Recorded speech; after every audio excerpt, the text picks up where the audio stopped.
Hey, this is actually a test for the microphone. I picked one up. I've had enough people say that they were having a hard time hearing me when I stepped away from the lathe or moved to get a tool or put my face mask down.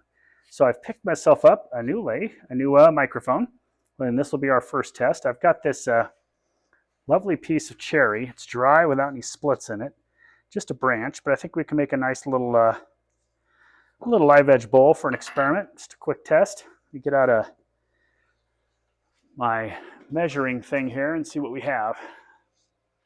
My measuring thing, I think that's the new and improved word for ruler. For about 5 inches, we'll call it almost 4. It's almost 4 inches, 4 by 5. So if we just pick a nice spot here, we can have a little bit narrower spot down here is 4.5.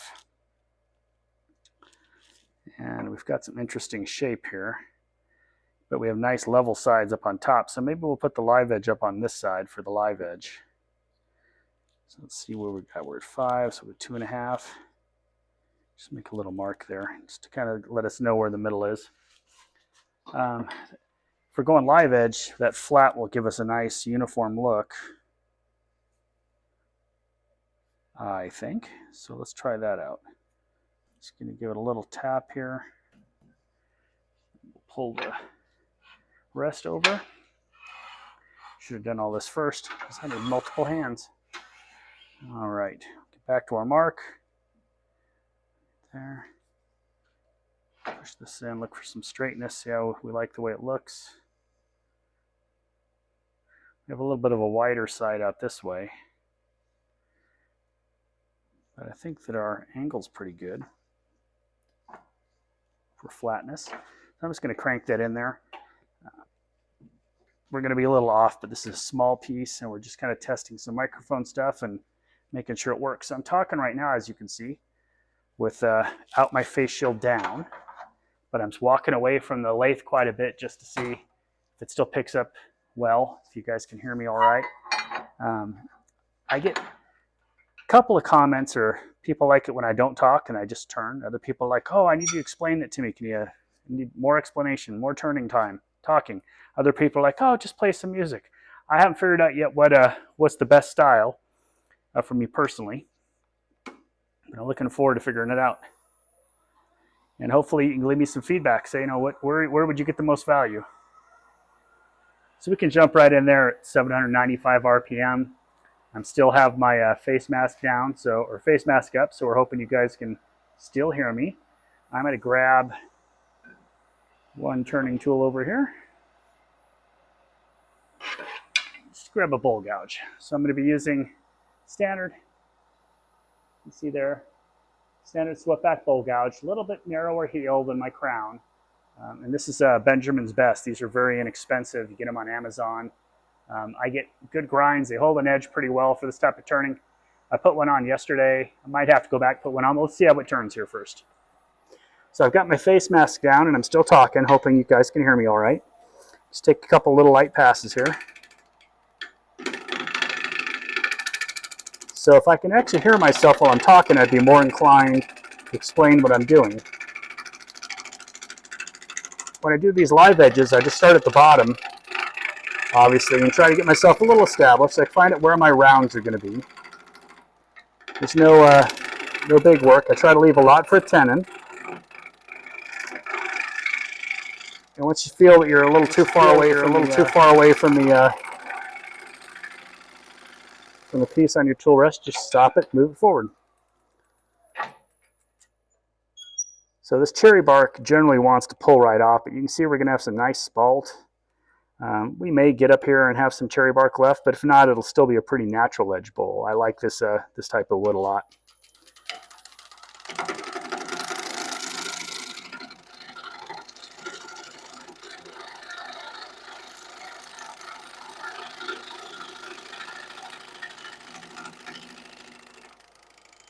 So even as we're turning the air, these small cherry turns very nice.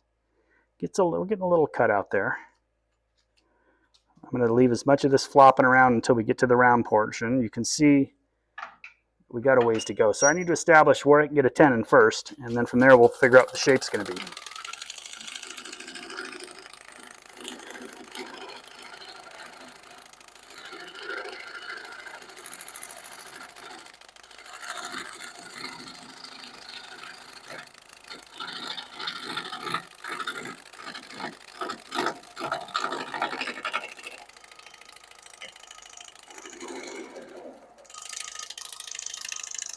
Just tightening up the tailstock.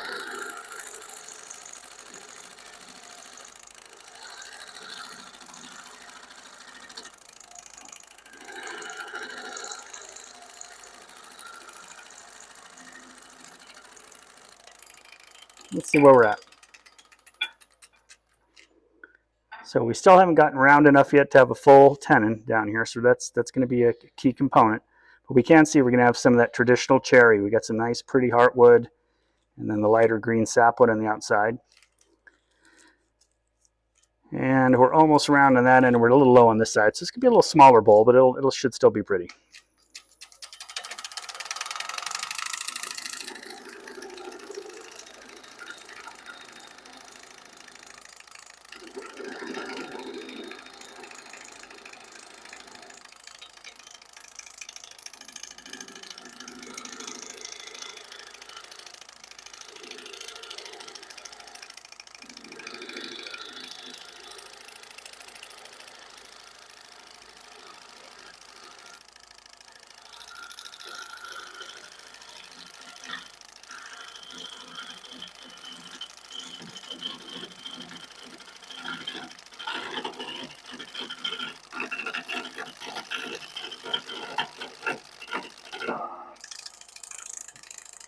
Keeping it tight.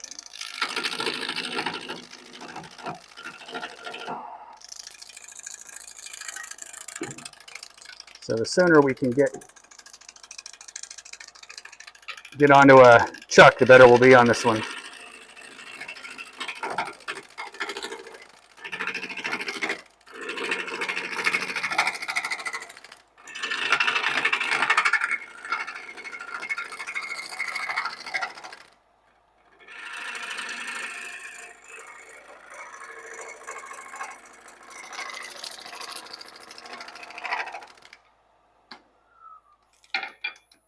So hopefully you can still hear me fine under the mask. If I pull the mask up, I don't know if the sound quality changes much. Okay, we can see what we got there. This is going to come off, so we'll put it aside. We might be able to do something decorative with it later. We can see where the bark was coming up here. And we have these neat little eyes. We'll see the eyes from the cherry, if anything comes out of that after we get through this bark here. I think that this soft bark, yeah, it's very, very soft, almost like chipboard or a masonite or something like that. But we got a little feather will be there. Just a rough stage right now, just kind of seeing what the wood's going to do. I'm going to grab the small pointy tool you hear me talk about a lot and show you here what we got going on. I'm going to have to go put an edge on this, but if you take a look, this is the small pointy tool. So this has got a very, very steep profile, and it's just rolled on the tool over there. There's no sweep back or anything, and I get a nice point up here that allows me to do tenons and some easy cutting stuff. So this is just a grind that I've been using since the 90s when I didn't have a fancy sharpening system and doing swept back wings was just too challenging for me. I started turning with this and I've just gotten used to it. So everyone's got kind of their go-to grind, and this is mine. So let me go ahead and throw another edge on this and I'll be right back. Okay, back from the grinder. You should be able to see how that edge looks now. So it's just like I call it my pointy gouge, and you'll see what I do with that up here when we get over into that tenon right there. So let me just change angles a little bit, see if this makes sense from this angle.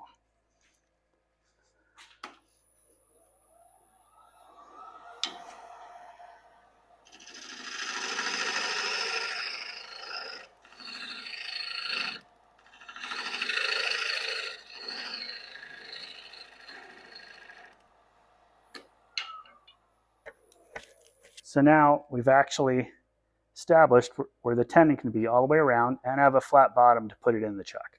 So I need to thin this up. My jaws aren't that deep, and we don't want this fluffy stuff up here. This has a tendency to bust off.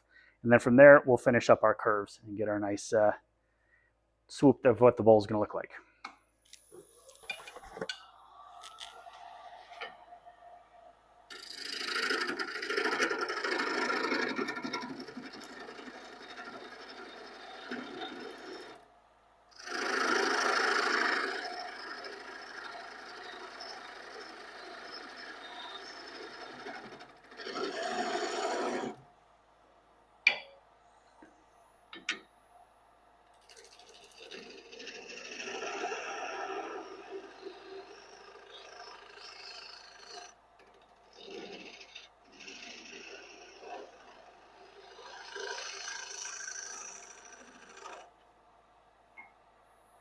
So I'm going to go ahead and grab the bigger crown gouge now.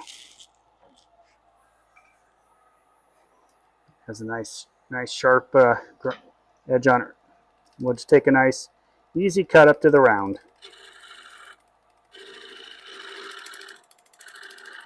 Well, it wants to vibrate quite a bit.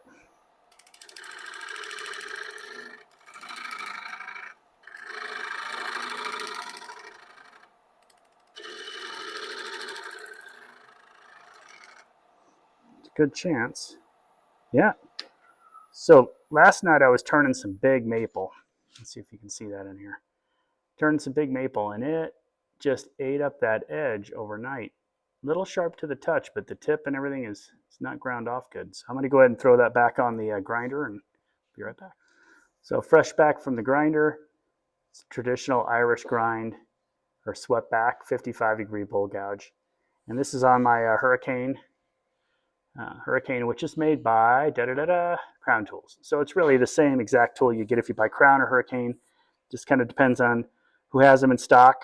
I always love the service where I get my my Hurricanes from versus the Crown. But that's just 6 of one, half dozen of others, whatever you prefer. But that's the grind I use.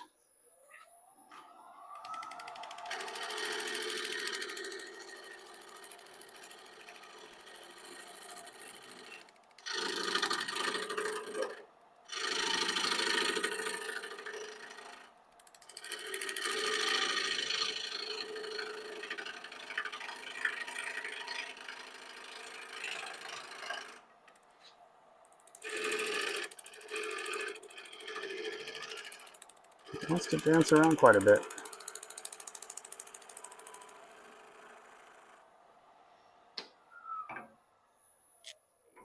So really this piece of wood's dancing around on here quite a bit. It's a little softer in the middle than I was hoping, but you can see that's going to be pretty. And we'll get much rounder than this. I'm just playing around with the shape right now and trying to get it to where we're happy.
See if we like that better.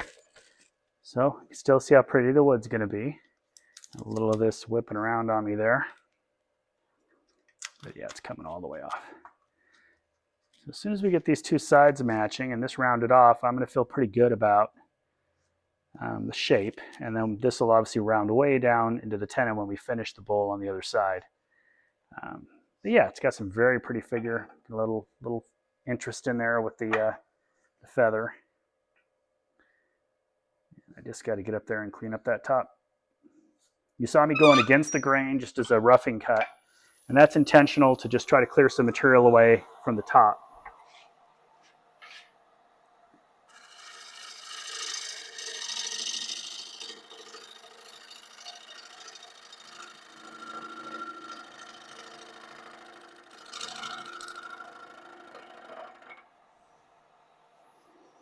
Really dry.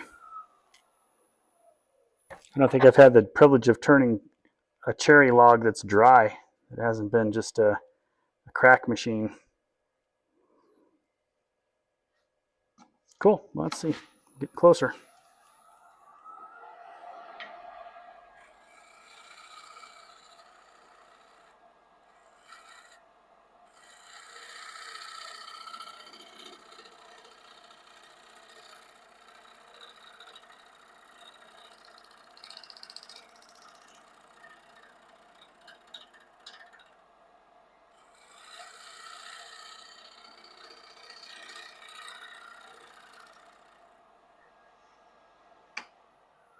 So I felt that had a lot of tool marks in it, but I also felt cutting rather than tearing. Still one little flat spot there, and we're flat all the way on this side.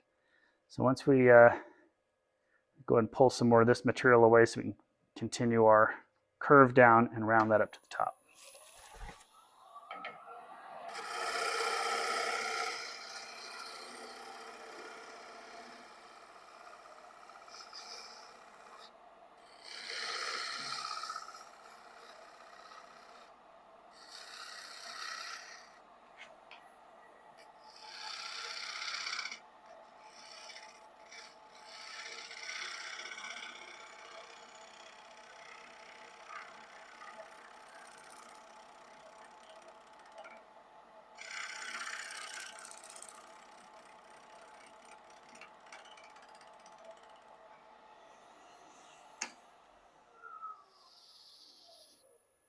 Feels good. Little teeny bit of flat there left. But that shear, that kind of pulling shear scrape kind of did it. Now we'll just need to pull this rounder. I think it'll look pretty good.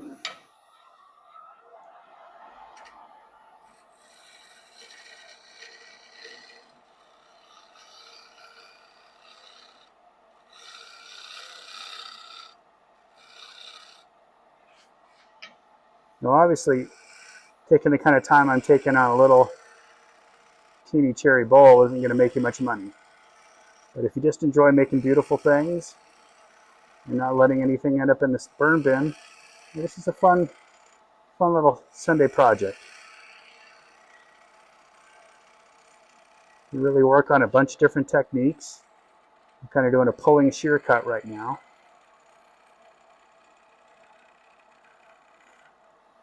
Just try to get the most out of the experience. I'm going to have to come probably in front of the camera here a little bit. Go for a little bit on the other side here.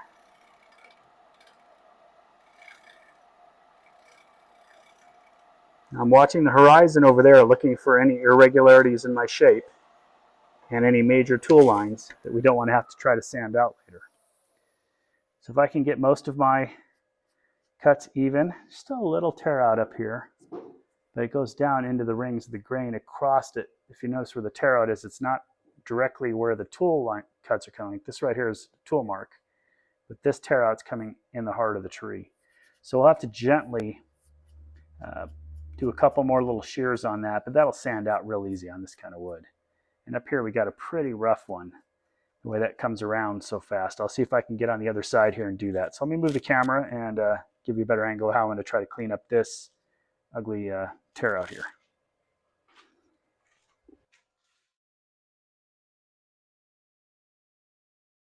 But what I generally like to do is have my tool rest up a little bit higher than this, just a little bit, because you're just kind of giving it a shave. But I also want to get up close to where I'm going to be. Ooh, just nicked my little brown edge there. So let's just see where that's coming in. See, we want to be able to get right up in here and clean that up. This is pretty nice over here, but we'll still, as it's turning, we're going to get both sides. So we just got to be careful that we're just touching on what we want to touch. So with that tightened down, we got a nice free spin.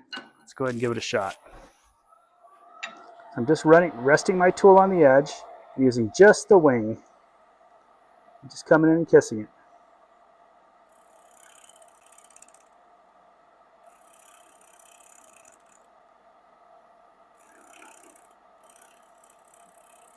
Really trying to hold the tool steady and not let it get attacked by the vibrating.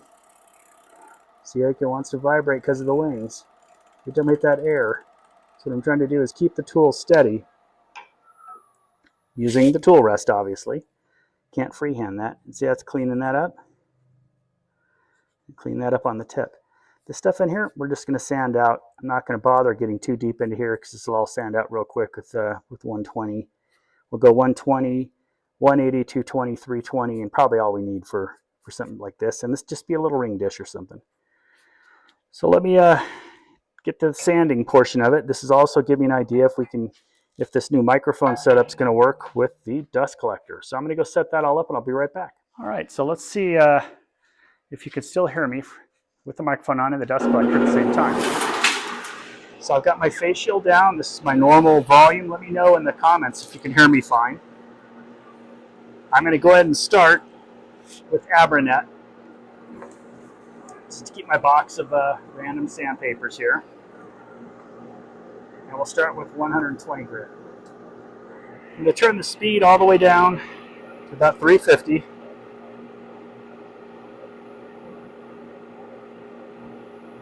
And then just let my hand kind of balance across there. Always keep the sandpaper moving. You never want to get in one spot too long. And just be careful not to grab a finger on these wings. You can see the work. You don't have to put a lot of pressure on it, but little light circular motions. Just kind of go through it. And then I stop frequently and check. Hey, am I getting out what I want to get out? Am I still seeing stuff up here? Can I get it with a little light hand sanding?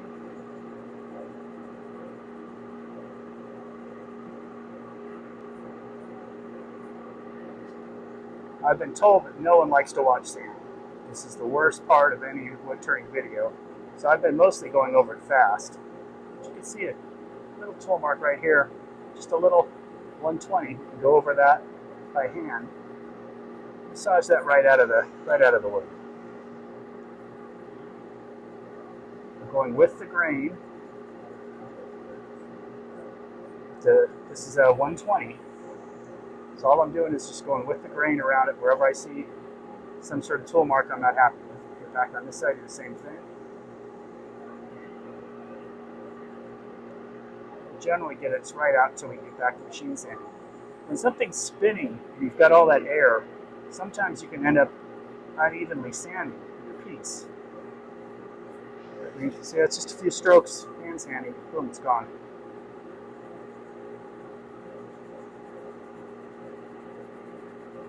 So I'd much rather have a smooth, polished, pretty surface. Put a little extra time into it. Now the other option, we can grab a drill and do a machine sanding on this if we wanted to.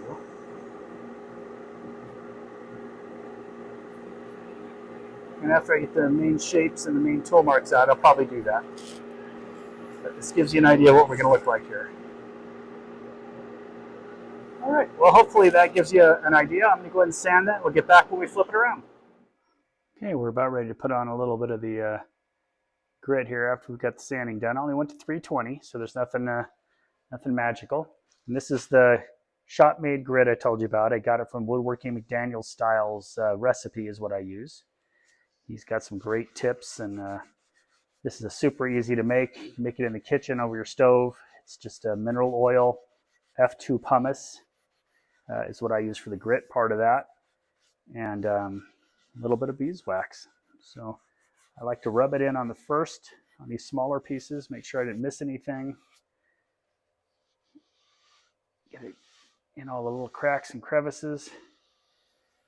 And then at about 600 RPM, still have plenty of goo on here, I'll kind of start to just work it in. And when I say work it in, all I'm doing is I'm letting the abrasive do the work. So there's a little bit of pressure. For the most part, it's just the abrasive.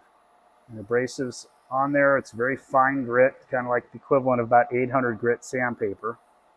So if you're looking to keep a natural look without too much of that fake glossiness, just kind of a natural wood polish, this is kind of what I like to do. Stop at about 400, 320, 400, and then let the grit kind of add that little extra shine. It does it without making it feel plasticky, like a lot of the other finishes kind of have when you pick up the bowl, you feel like you're holding a piece of plastic wood. And I personally don't care for that. I know there's a place for it, and some of those big, beautiful, shiny pieces are gorgeous. You guys put hours into lacquering and wet sanding and lacquering and wet sanding, and I know that's a style, but most of the stuff I do is going to be used. It's going to be sitting on someone's dresser, holding their wedding ring at night when they're sleeping, or some jewelry or something like that.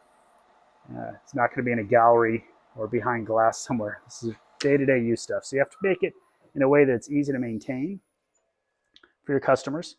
You know, if you give somebody a high-end lacquer finish and it gets a scratch, well, there's no way to just take care of that at home, right? So you're giving someone a nice wax finish that isn't overly done. Like I left some scratches in this intentionally. Put our material on it, just kind of buffing this material in with a clean terry.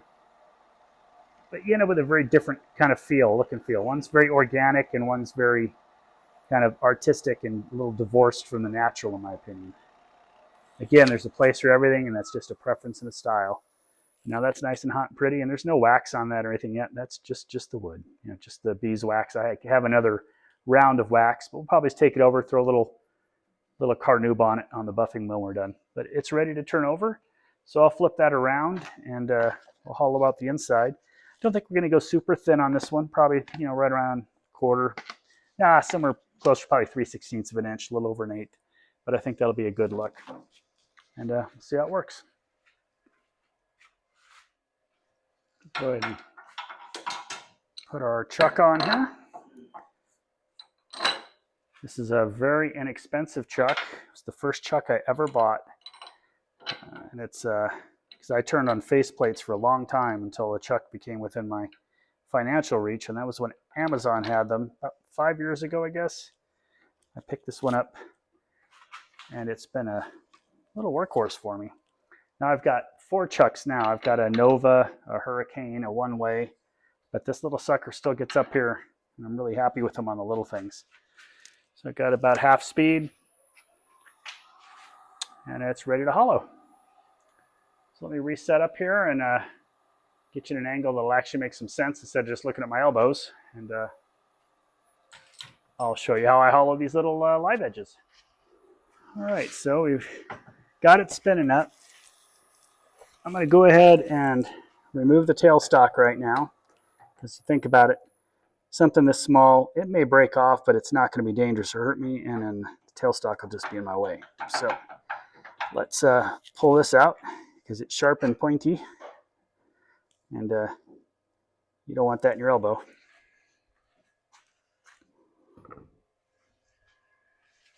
Yeah, unless you're into that kind of thing, and I'm not. Wee pointy gouge and the big bull gouge. So let's just set up here with a good rest spot here. Make sure we're not going to hit anything. I love the way this cherry bark looks like leather after you pull it down with just has the eyes. That looks pretty cool. Never seen that before quite that way. All right, so let's establish our edge spot here.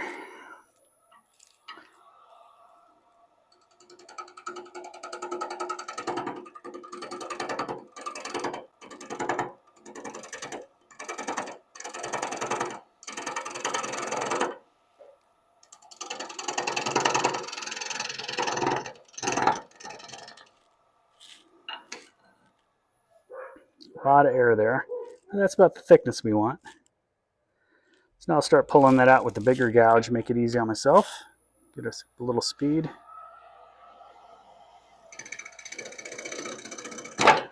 Whoa! There's your average daily failed tenon, huh? Let's see what happened here. Broke right out of the end grain. And popped a piece of that off. Yeah, should be easy to reset that. That's not a bad break. Just had a little bit of softer wood there. Primarily, if I can see it here, this bark I was talking about, how it can be soft, is what broke off on this side. Let it come right out as we're going in. So I should have seen that coming. I actually did see that coming, but when it started going clack, clack, clack, but I thought I could get away with it. So let me reset that. Usually I'm good for at least one thing coming off the lathe a week. Okay, we're in there nice and tight again. Remember me saying how I didn't need a tailstock for this. If it comes off, it won't hurt me. Well, it didn't hurt me, but it did come off. So shame on me for trying to save some time there. But again, you'll always find what works best for you and what you're most comfortable with. So what I'm showing you is how I do it. It's not the only way to do it or necessarily the best way to do it. It's just how I do it. So keep that in mind when you're getting tips or just kind of figuring out what you enjoy about wood turning. I definitely don't try to make it dangerous for anybody. It's definitely not my goal, but I also am always looking to find ways that work for me and my system. Okay, we're going to come back in here, try to take a little lighter cut and see how our tenon's working. I'll go for the inside out.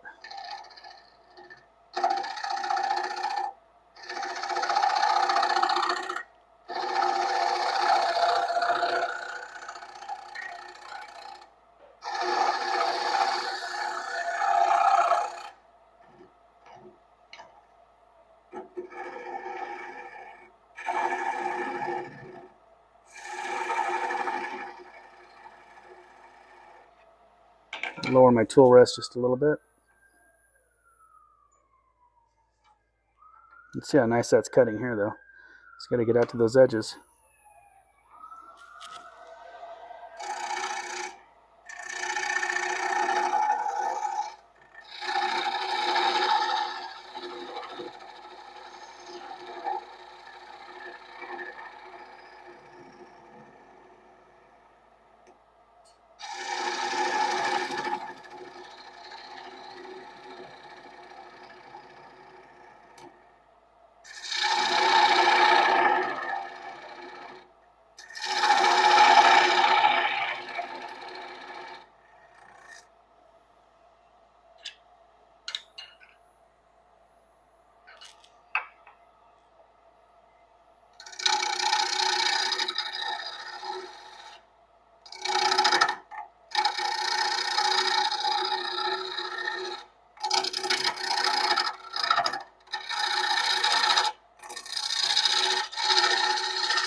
Let's see what we're actually ending up with here.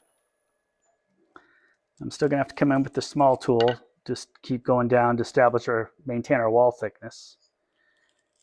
But you see that traditional cherry looking, that looks pretty nice. What's cutting okay? There's some soft spots here towards the end that are tearing out a bit. I'm going to go ahead and go in tight with the pointy one here. Just looking for my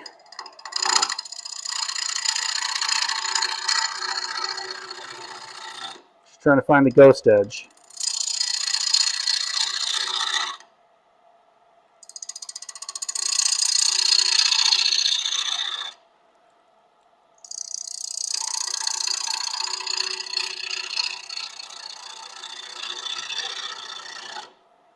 Okay, that should be pretty thin.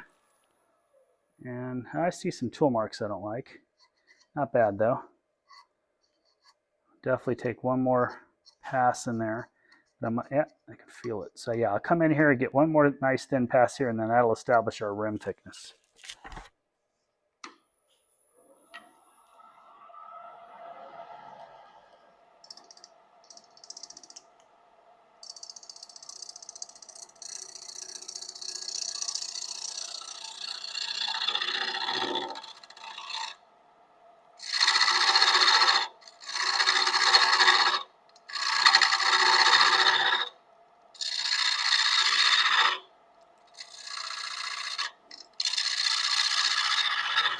So if you look at how you take just a small little hairline piece cut with this type of tool, you can get a really nice surface. Hopefully you can see in there. That surface we just cut, which had a lot of air in it, it's awful nice. So I'm just slowly peeling back these edges so I can maintain our wall thickness, which is pretty thin, as we head down in there. Because this section here is obviously going to have like a smile face in it. So we want to just keep peeling that away. And the more mass you can keep in the middle as you do that, the more stable your turn will be.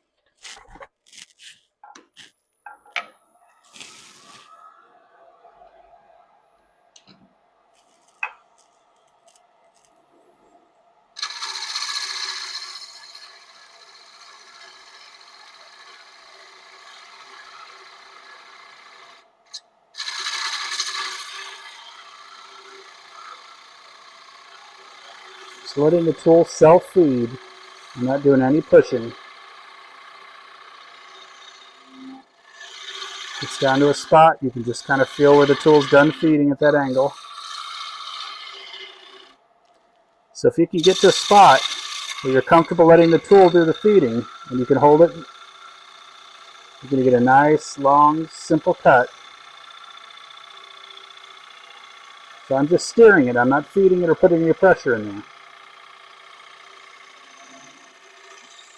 Now that's a very slow process sometimes, but you end up with, in this super dry wood with lots of end fibers like this, look how nice that cut is compared to where we started up here where we're having to push the tool through. So I'm just guiding the tool. I'm not pushing it, putting any pressure on it. Now that I have room, I'll take the pointy tool in and keep thinning this wall down, and we'll try to keep that mass in there as long as we can. You don't want to take too big of bites with this tool. They're just little bites.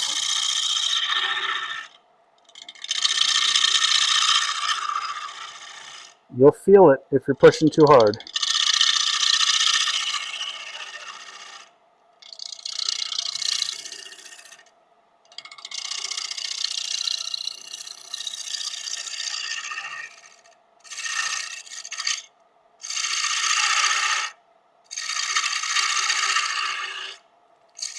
See, the tool's doing all the cutting. I'm just letting it self-feed.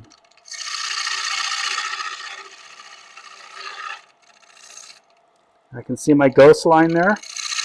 We have more meat. That little line there, I call it the ghost line.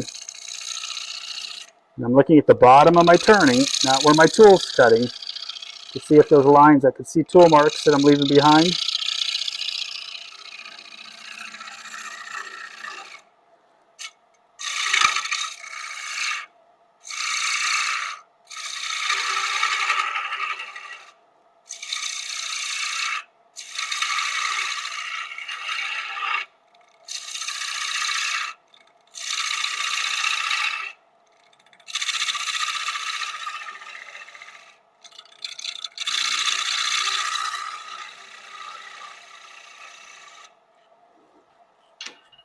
So hopefully the camera's picking it up, but you can see this line here where I've done my cut.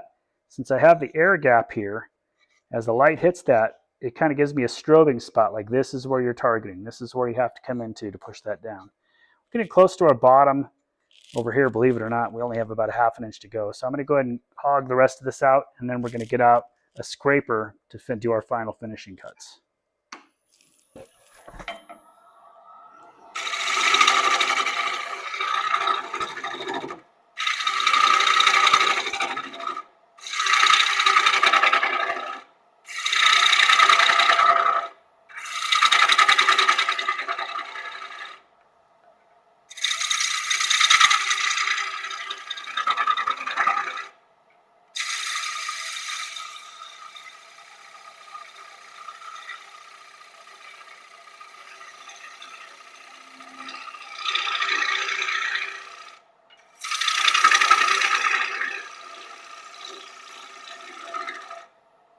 And if you're really listening, you can hear the difference between when I'm having to really put some pressure behind it or while letting the tool self-feed like that.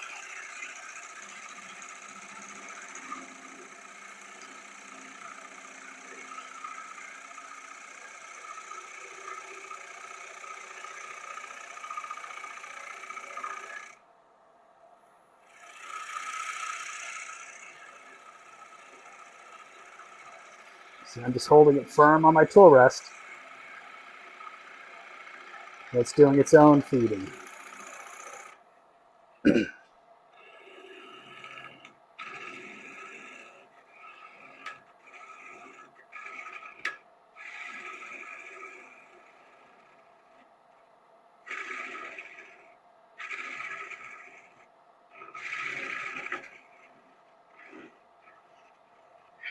I'm going to move my tool rest down again. So my angles, further I get into the piece,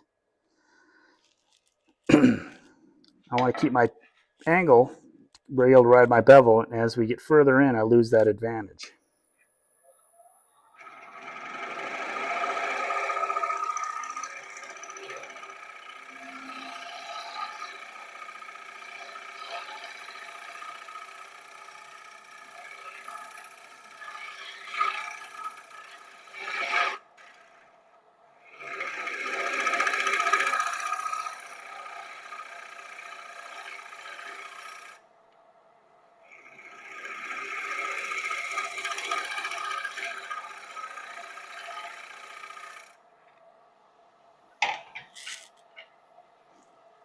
Again, now we're getting a little bit long over the tool rest for this tool.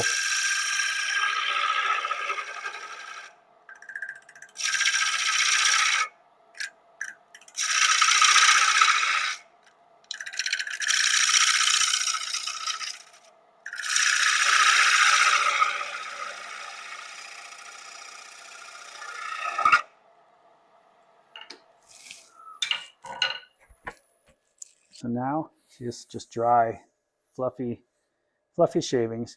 These curly cues are what you want, but you can see where the grain tears in certain areas, no matter what the pressure you're putting on there. So I'm going to go ahead now and, like Richard Raffin would do, not as well as him, of course, but I'm going to go ahead and clean the bottom up here with a big scraper.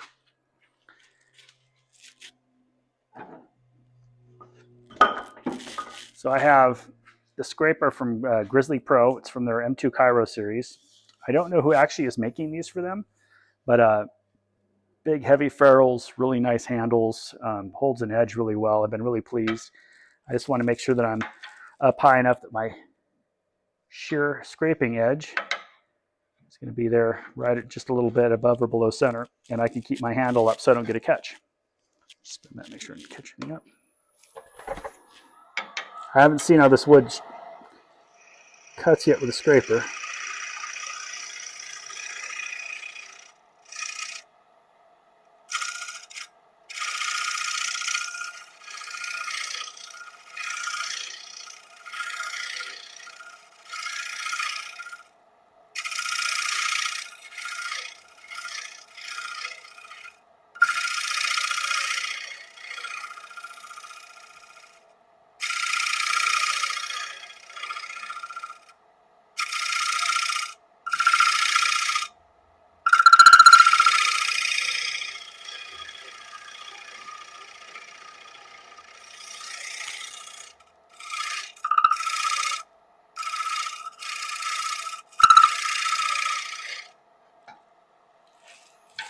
So that inside bowl scraper might be a little too wide, to catch that full rim down there. So I'll move to a smaller scraper to pull that out, and then we'll dip down just a bit into our base, and that should be finished up and look really pretty after we sand it. Now might need to put an edge on this one.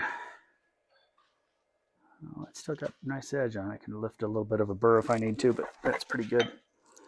So again, I want to raise it up so I'm not going to be below center. And I want to be able to keep that handle down. You can see that it'll scrape right off there.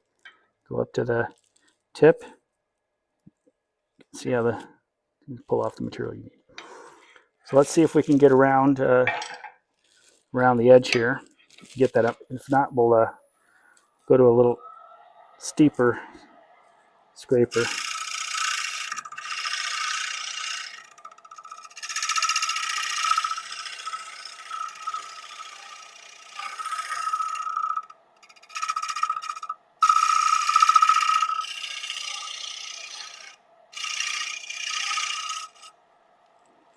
See if we got that edge or if we're flexing too much now. These wing bowls, see, you get a nice spot here where the material's the densest, but out to the edge we're not. So I'm going to go ahead and spin this in reverse, and I'm going to come in with a smaller bowl gouge and take that down into a nice hollow on the bottom. I think that's my only choice. Let's get it going in reverse.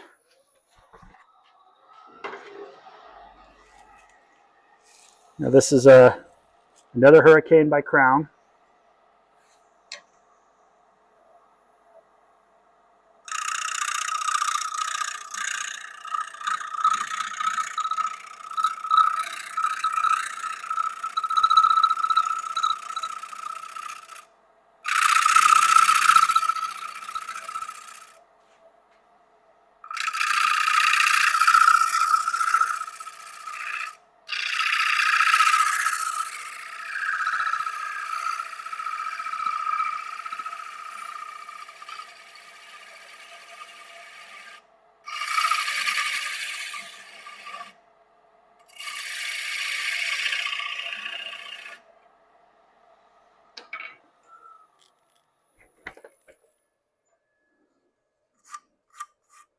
We're thin now. I got uniform wall thickness, so now I just got to finish up that bottom.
I'm going to come in there one more pass. Famous last words, right? One more pass.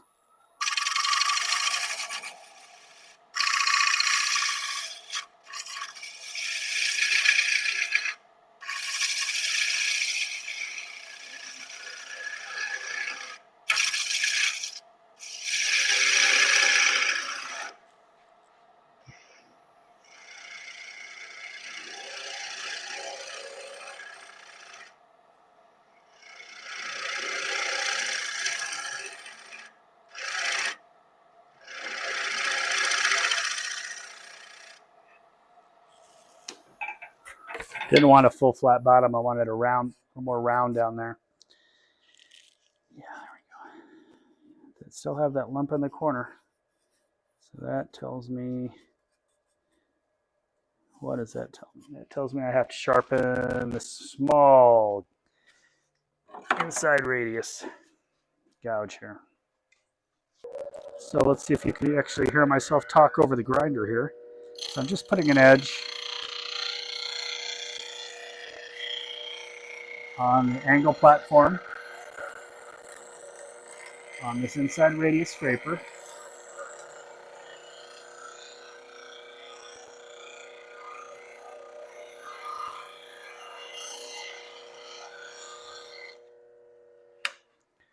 So you can see here, nice sharp edge up on that spot. And our goal is going to be to come in here and just touch up this, blend that rim a little bit better.